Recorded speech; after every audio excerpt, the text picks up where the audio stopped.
Hello, Internet, and welcome to episode 78 of Verbal Graffiti with your host, Brian Glass, aka the B-Man, the People's Degenerate. Episode 78, this is being released the night of November 4th Eastern Time. So you'll probably be listening or watching this on November 5th, which is presidential election day. So I hope none of you are voting. Actually, I don't really care. If voting is your thing, go ahead, do it. Get that sticker that says, I voted today, which is really a sticker to tell everybody else who didn't vote that you're a better civilian than all of them. We know the deal with the sticker. I really don't like wearing stickers on my shirts because sometimes the sticker sticks a little too much and that adhesive is tough to get off the shirt, especially if it's like a dry fit. I use the word like. That's something I'm trying not to do this episode. I've noticed I'm using those ticks using those too much. Those verbal graffiti. So I have to cut those out. But yeah, whoever you want to win, I hope they win. I don't really care. If you're still rooting for politicians to get you ahead in life, you're going to be waiting a long time. But again, this is not a political show. I'm recording this in advance, so I'm not going to talk about the World Series because I'm not really sure where we're at with that. I hope the Yankees win. I was much more confident last week. I was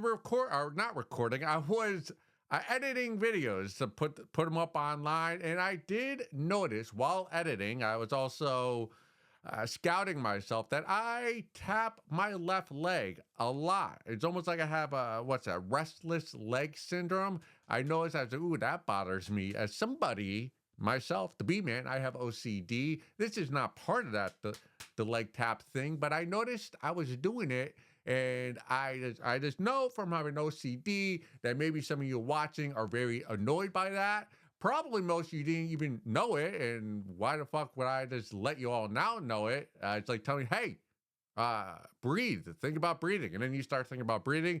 And you're, whoa. You start realizing how difficult that may be. All right, get the episode ahead, Brian. But I did. So I'm going to try to stop tapping my left leg this episode as I've done it so much so the last 30 seconds.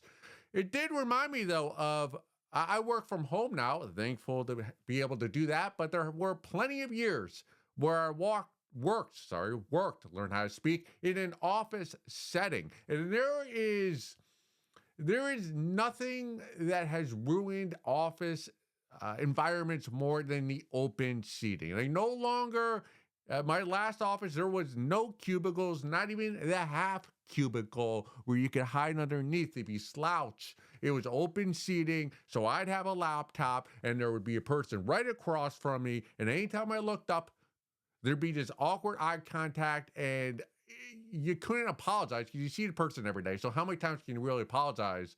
It's like, hey, I'm not staring at your tits. It's merely, hey, anytime I look up, there's no cubicle. You're right there. You're in my line of view. It's not that I'm trying to look at you, you ugly beast. It was actually a nice elderly lady who got laid off, and I hope she's doing well. I mean, you know how it is with ex-coworkers. They say, hey, here's my number, my contact. Let's stay in touch. You do for about a year or so. Occasionally, hey, how's everything going? And then it fades away, and life moves on. I hope she's still alive. Who knows? But when you're in an office setting, I used to be anti-death penalty till I worked in an office. When you're stuck next to a person for 9 hours a day, you find things about that coworker that make me rationally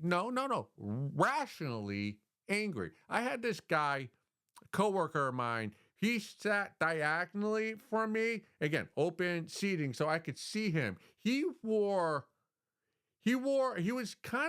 older than me, but he was a goth guy. He was still dressed in all black, and he was really into music, and he always had a lot of bracelets on. So when we were tapping to do work, and when he was typing, I could hear the bracelet would just kind of tap on the table. They are on the desk. And it would drive me insane. And I would do everything I could not to be in office with him. So whenever he took his lunch hour, I would wait till he was done till I took my lunch. So that way there was almost a 90-minute period where I wouldn't have to hear him tapping the desk. And I actually liked the guy conversing with him, but how can you wear that much jewelry in an office? And it was cheap plastic. Oh, it drove me insane. I get it.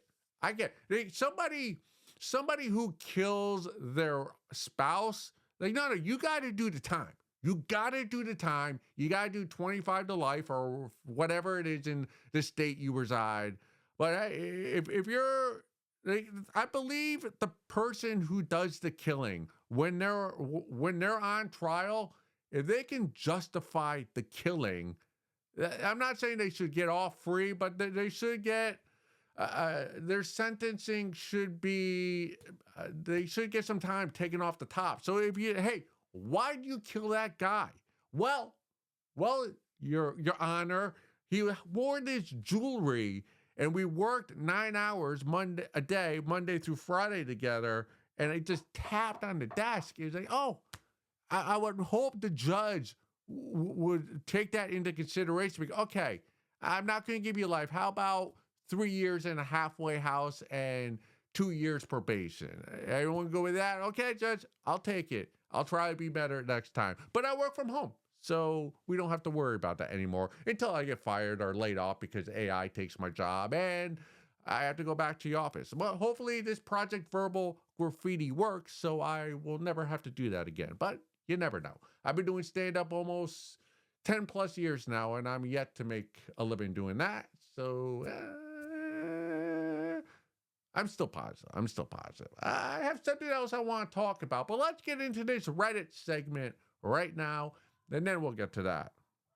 All right. This one comes from the subreddit Purple Pill Debate. The problem with the paternity test debate. I have seen recently some posts about the need to do a paternity test when the woman is pregnant to avoid educating an offspring who is not yours.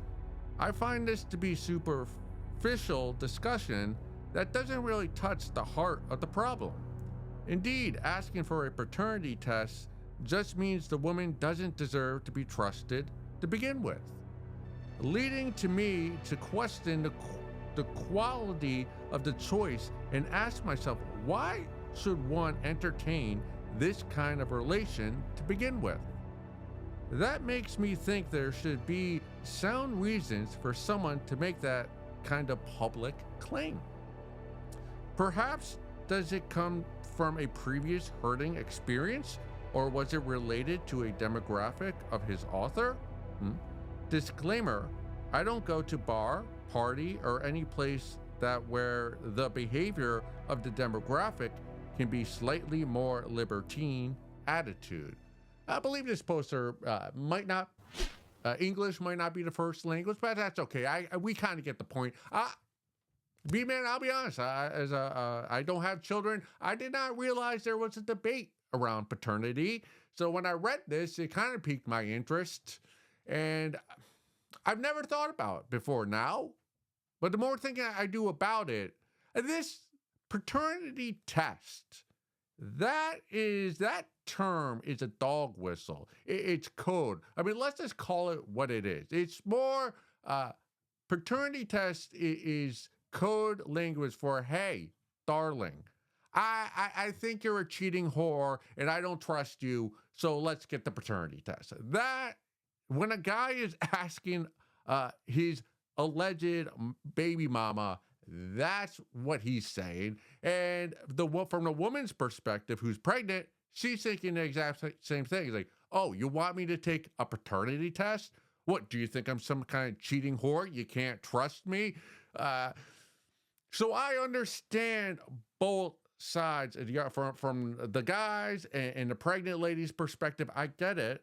But again, I have been preaching on verbal graffiti that we should radicalize ourselves. So pre-radicalized B-man would say, let's take both sides and see if we could kind of in the middle. No, no, no, no. I'm going to radicalize everybody in this. And my stance is with no research at all. Just put that out here. I have done no research at all when it comes to paternity. I did read one article. I won't lie. I just said, how many, I think I Googled like how many guys are not the father. And I did find an article, which I'll put up here, that it says 30%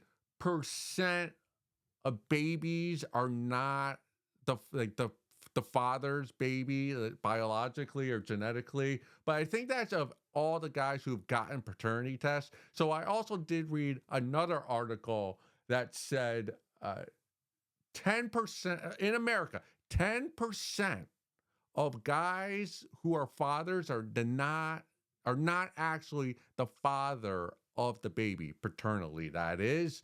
So knowing that, and knowing the type of culture, the society in which we live, where body count is a term, a term that gets debated very often on the internet. Should you ask somebody their body count?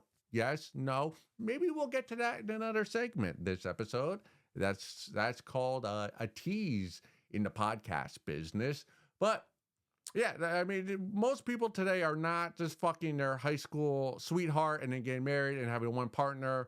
The body counts are very, very high today. Not mine, not a lot of people I know, but there are people out there who have a very high body count, maybe even higher than their credit score. So, and you don't know everybody's past, especially if you meet them when you're, past high school age. So the B-man, my stance after all this preamble is that everybody should have to get a paternity test 100% across the board to avoid that awkward, hey, are you a cheating whore? And I don't believe that baby is mine conversation. It helps out both parties. The girl that's knocked up and the guy who's looking up abortion clinics. We're not going to get into abortion here again. This is a comedy podcast. It's an interesting, I'll say this about paternity. If you're in a interracial relationship, I think probably you should get a paternity test. And I say this because, okay, so my brother, his first wife was Asian, and they have 2 kids together, and the kids look nothing like him. Are they paternally his? The fuck do I know? And but I do know that if you're of the same race, like 2 white people, 2 black, 2 Asian people there, whatever, you know what race is. I know what it is too. I don't need to explain it. Generally, you can tell pretty early on in the child's life if that child is if it came from the guy's semen, because it's just who is it? So my oldest sister has 3 kids, and they all look like the dad. There's no question at all. There's a photo of me, my dad, and my dad's dad, and my brother. And we have photos of us all when we were teenagers. And even though the ones of my brothers and I are black, and are color, and of my dad and his dad are, black and white from, back in the day, we all kind of look the same. It's pretty evident when you look at the photos, the smile, the teeth, the eyes, this whatever, the hair, like it's pretty evident. Like you don't need to take a 23andMe to know that we share a lot of the same genes. And again, no scientist. I'm just guessing that's because we all, up till now, we're white, and I assume it's the same with other races as well. But there's so much interracial fucking these days that when you get those interracials, usually one of the race is the dominant genes, and the children don't look like the parents. So definitely, if you're an interracial couple, get the paternity test. Is that racist? If you have to ask if that's racist, usually that means it is racist. But I don't think this is racist, because before that, I said everybody should have to get a paternity test. So if everybody has to do it, then it ceases to be racist. Brian Glass, being a radical. bringing everybody together. This is such a asking a lady who tells you she's pregnant to get a paternity test. It's an impossible ask without pissing her off. I mean, there are plenty of couples. There's probably, what's the percentage of couples that break up due to one of the partners looking at the other person's phone without permission? That destroys relationships. Looking at your partner's phone.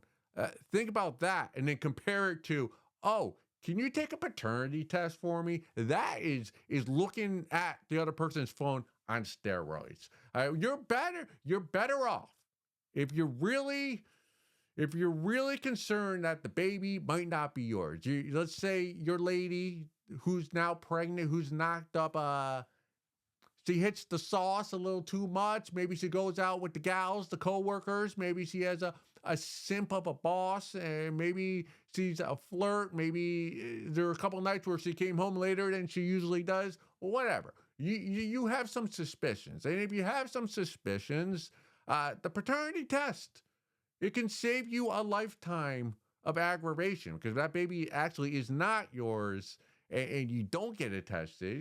You're fucked. You're fucked. You're raising somebody else's child. That's cuck. That's cuck to the cuckist. So I don't want you to be in this situation. So what? So if you're a fella out there, you're going fast and loose, and you're just putting hot ones in your lady. You can't be putting hot ones in your lady and then come at her with, hey, take this paternity test, because she's gonna be furious with you, rightfully so. Be like, she's gonna be, oh, you want me to take a paternity test now after you've been putting hot ones deep inside of me the past year? Fuck off with that demand. So what you gotta do, what I think you should do, what should you do? You can't outwardly ask your lady. You just can't do that. That will end the relationship on the spot. And chances are the child is yours, because you are putting hot ones in her. So you can't be, as soon as she pees on the pregnancy test, you can't be asking her, hey, can you pee on this too, the paternity test? Can't do that. I don't know how paternity tests work. I think it's a swab. You need to be deceitful. All right, if you think your lady's being deceitful to you and taking hot ones from other chads, what you got to do is be deceitful to her. Two deceitfuls equal a safer relationship. So what you don't ask her. What you do is you go behind her back. When you're at the hospital, when you're at the doctor, and the doctor's testing the baby, like before it's born, to see if it has any deformities and any mental disabilities. I'm not sure the proper term to use, the PC term, but when they're doing those tests, when you're alone with the doctor, maybe call them up alone, but hey, can you, while you're doing that test, can you also test the paternity without telling my wife? Again, I don't know the legality of that. If that's not legal, here's another thing you do. As soon as the baby comes out, okay, I don't think you need a blood test. I'm pretty sure paternity test with 23andMe, you need a swab. By the way, never, don't do 23andMe. All that information goes to the CIA, and they'll use that against you in the next decade. So if you're yet to do so, continue not to do so. Do not give in to the 23andMe. Do some actual research yourself. Don't have a corporation tell you where you came from. All right, sidetrack, back. Or when the baby pops out and you're holding it and hugging it and crying and everything, go with a little swap thing. And when the wife, when the mommy, baby mama that may not be your baby mama, just take a little swipe of the saliva inside the baby's mouth, put it in your pocket, and then send it away when you get home, and you'll find your answer without having to confront your baby mama or alleged baby mama, face to face with that awkward conversation. So there is sometimes, I've spoken many times about being passive aggressive here at Verbal Graffiti, and how that has spiraled many of my burgeoning relationships and poker games. But in this situation, be passive aggressive, and don't Yeah, that's all paternity test is. Hey, are you a cheating whore? That's what the guy's really saying, and that's what the pregnant lady, that's what she's really thinking. So I don't know. Hope it works out. Hope the baby's not. Ooh, I'm tapping my leg. Hope the baby's not yours. Good luck. Let's go look at some photos.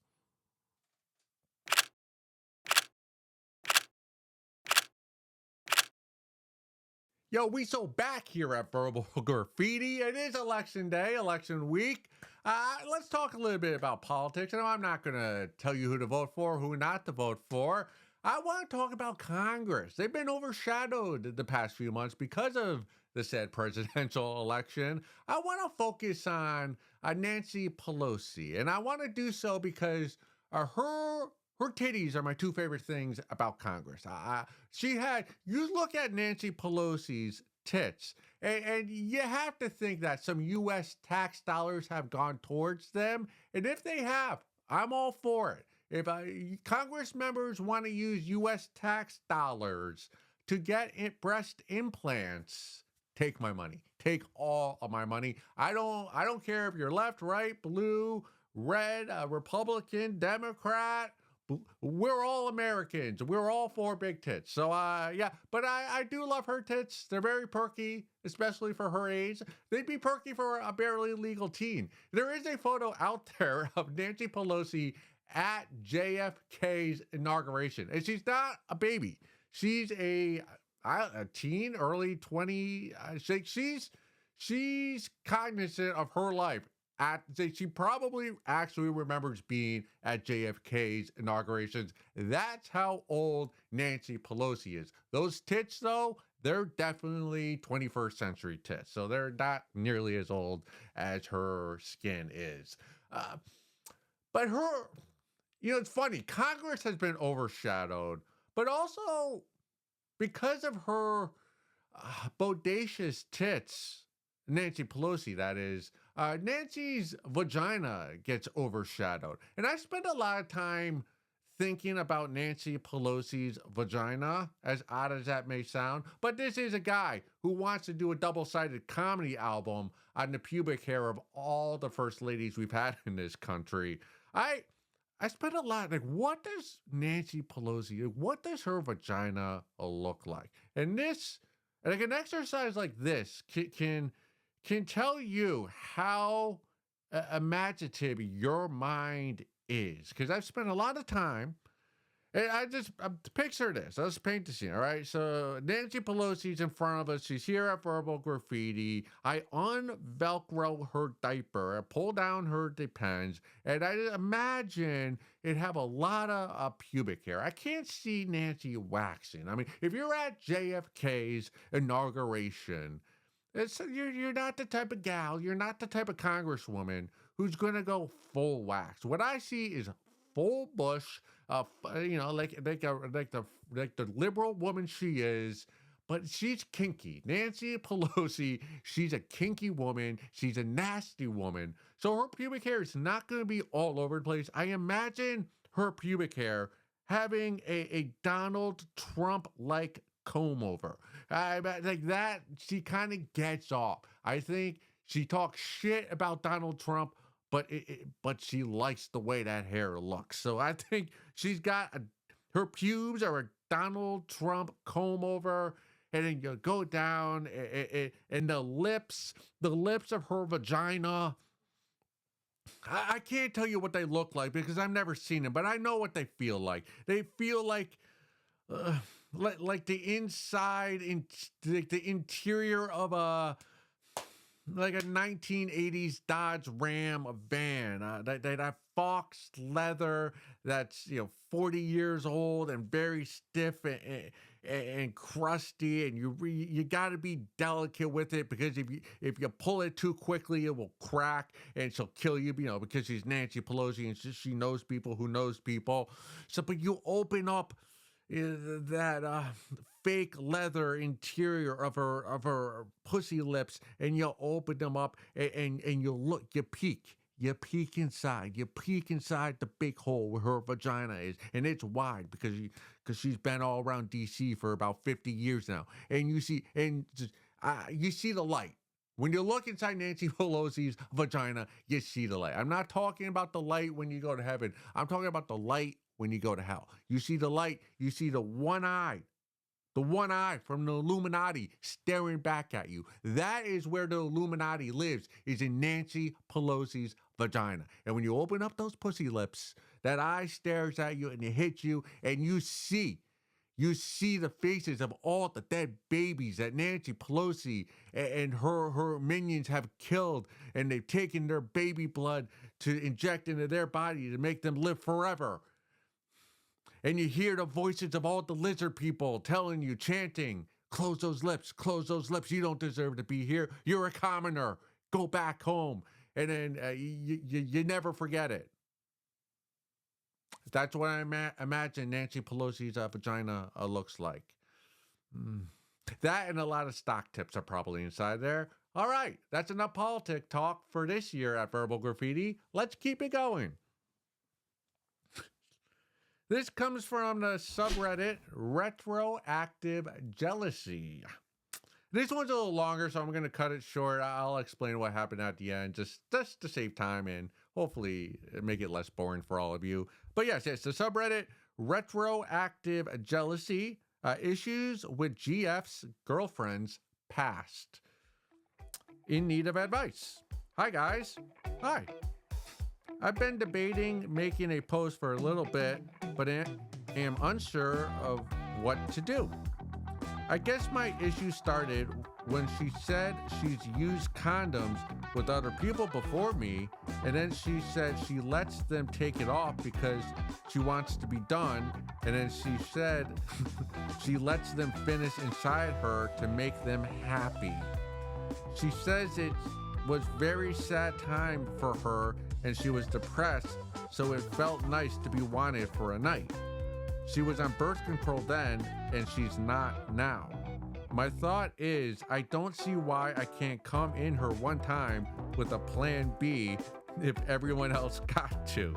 In my head, it makes me think she likes them more. I try to initiate sex a lot and get told no a lot. I don't understand how, as her boyfriend, I get told no, and one time people never got told no for anything, double question mark. My other thing is, one of her old roommates has been talking to boys, and then the boys she's talking to has a friend for my GF girlfriend. There was a 2x2 different people that my GF girlfriend got with the friend. Sorry. My problem is she didn't know them before, but after talking and drinking for 4-5 hours, she thought they were good enough to let them fuck her. First time was a guy came down with his friend to party. Second one, she said they were drinking at their house, and it was funny story because the guys were like, okay, we're going to bed. Come sleep with whoever you want. They were a little drunk, so she and her friend went, and she said she was so uncomfortable. Please don't make me talk about it. And it goes on a little bit longer. And just for reference, he is 23. The GF girlfriend is 21.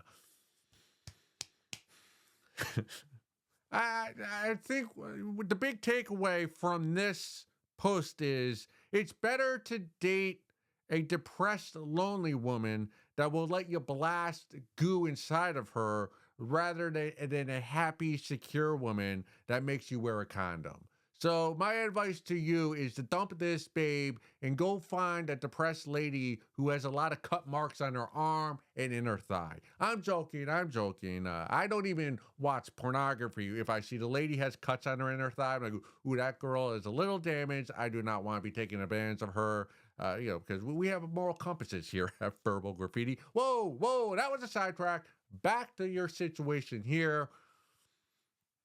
Now, the PC thing to do, a politically correct thing to do, is to say, oh, no one's past matters. Well, here at Verbal Graffiti, we think that's bullshit. People's past do matter. And a murderer can't go, hey, I murdered my wife, but that was in the past, so I shouldn't have to be in prison anymore. Nope, nope. We don't play that game here at Verbal Graffiti. If you murdered somebody, you got to do the time. And if you fucked a lot of people without condoms in your past, it's okay for us to judge you for doing so. Now, we here at Verbal Graffiti, we are pro whore, pro slut. We say those terms lovingly, and we thank you for giving out to strangers that you've met for 4 or 5 hours, being the girlfriend. But in your situation, your jealousy is justified. Uh, your actions to get over the jealousy are not. Let's delve into this for a moment. Don't how do I say? Don't convince your lady, your girlfriend, to have unprotected sex and give her a Plan B pill. I'm not an expert, but I'm pretty sure. Uh, Although the Plan B pill may prevent a pregnancy, it does harm the woman physically. I'm not sure how, but it's not good for your health to be popping Plan B pills. So you want your if you really do love this lady, or if you just love humans in general, you don't want their health to be ruined or to be compromised. So that's a no. We can't fuck with you for that one. So no. Don't ask your lady to take the pop one off in her and then pop a pill in her mouth. Don't do that. But I get where you're coming from. What your thought process is kind of correct, but you need an elderly statesman to guide you, to hold your hand and walk you through this situation. I get what you're saying. Like, listen, she's my girlfriend. We've been together. Guys, she barely knows. She lets them all. She lets everyone come inside of her, but me. Like, I'm her boyfriend. I'm the one she has intimate conversations with. We spend days together. We're close. We hold hands. But she won't let me get my dick wet inside of her. What the fuck is that? That makes no sense. It doesn't make no sense, but it does. But it does. See, what you have to realize is the way you're trying you're trying to undo this jealousy by getting even, but you can't get even. Like, you've already lost. You gotta understand, you're treating this as though it's a World Series baseball game. That's what you're saying. Well, you're saying, well, all the other Chads who she doesn't even know the last name of, that she let you fuck her after a few hours of drinking and partying together. Well, they're up 3-0. However many men there were, let's just say there were three who were she allowed to do this, and you haven't. So they're up 3-0. And your thought thinking like, well, hey, if my girlfriend lets me come a couple of times inside of her without a condom on, it's an even game. And hey, maybe we go to extra innings and I win. But that's not how this works. Because even if your lady, your girlfriend, your GF, even if she does, if you can convince her either to get on birth control or however way you convince her, hey, you convince her to let you put your goo inside of her vagina, consensually, of course. If you do get to a point where she allows you to do so, you still lose the game. You've already lost. That's what you don't understand. And the reason why is because, like, these guys, these Chads who've already come inside of your girlfriend previously, they did so quick. It took them less time to do that than it does to actually play a Major League Baseball game. They did it in one evening. So if you do it, it's already taking you much, much longer than that. I don't know how long you two have been together. Let's just say a year. So they did it in 3 hours. It took you a year to do it. So that you've already lost. So as soon as you come inside of her, you've already lost. You're a loser. You're a loser now. If you come inside of her, you'll still be a loser. See, the way There's really no way to win this game. Like I've said time and time again, you already lost. So you need to cut your losses now and walk away from this relationship. It's a lot easier said than done. It's easy for me, the B man, to say that because my emotions are involved. I'm not in love. I'm not doodling your girlfriend's name in my notebook. Maybe you're doing that. So it's not as easy for you to do so. But you got to understand who you are in this relationship. You are the safety blanket. She she's clearly demonstrated that she lets guys raw dog her and just put their spunk inside of her, and she lets them pull the condom off, but she won't let you do so. And you make all these advances. You're like, please, please, let's have sex. And she keeps pulling up the stop sign. No, no, no.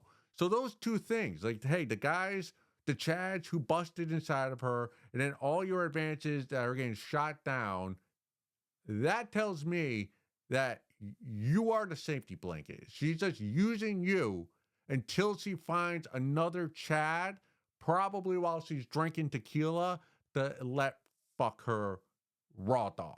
And that's going to happen. You're going to get rolled over, and it's probably going to ruin your state of mind for the next decade. So the sooner you get out of this relationship, the better. And she's probably cheating on you right now.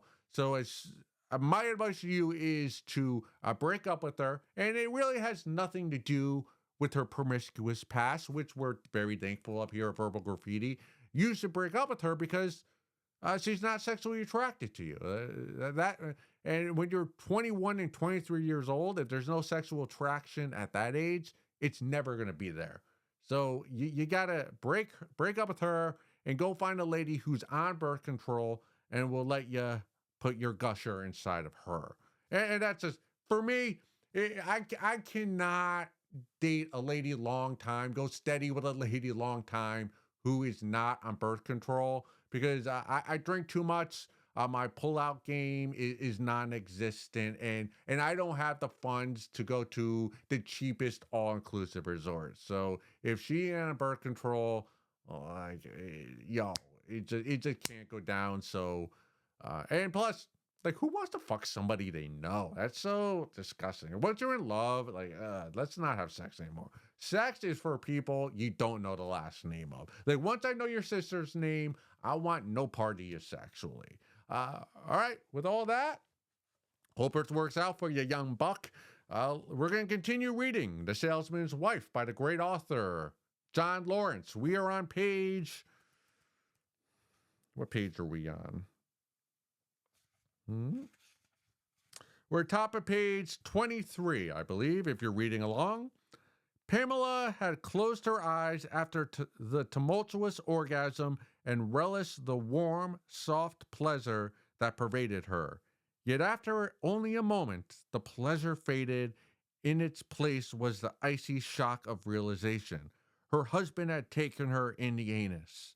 It was unthinkable, and in that moment, all her old guilt and shame flooded her mind with terrifying force. She bit her lips, trying to force back her feelings, but it was too late. She turned and saw that Alan knew at once that while she had enjoyed it momentarily, she was now the same as before. "Alan," she said softly, "I'm sorry." But her husband simply got up from the bed and put on his clothes. He was tired of talking, tired of explanations, tired of everything.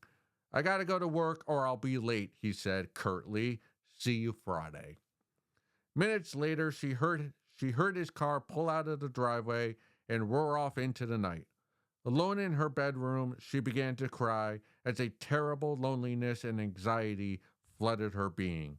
Much later, she fell into a tense, restless sleep.